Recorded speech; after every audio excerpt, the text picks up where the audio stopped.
అభిమాన సోదరులకి నమస్కారం. ఈరోజు దేవరా ప్రీ రిలీజ్ ఈవెంట్ జరగకపోవటం, క్యాన్సిల్ అవటం నిజంగా చాలా బాధాకరం.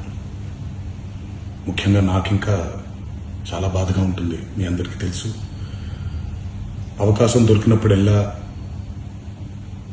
మీతో సమయం గడపాలని, దేవరా మూవీ గురించి, దేవరా మూవీ కోసం మేము పడిన కష్టం గురించి మీ అందరికీ వివరిద్దామని నేను చాలా ఎక్సైటెడ్గా ఉన్నాను.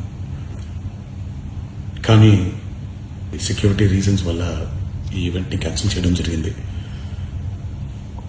మళ్ళీ చెప్తున్నాను, మీతో పాటు నేను బాధపడుతున్నాను. మీకంటే నా బాధ చాలా పెద్దది, ఎక్కువ కూడా. కానీ ఇది ఇలా జరగడం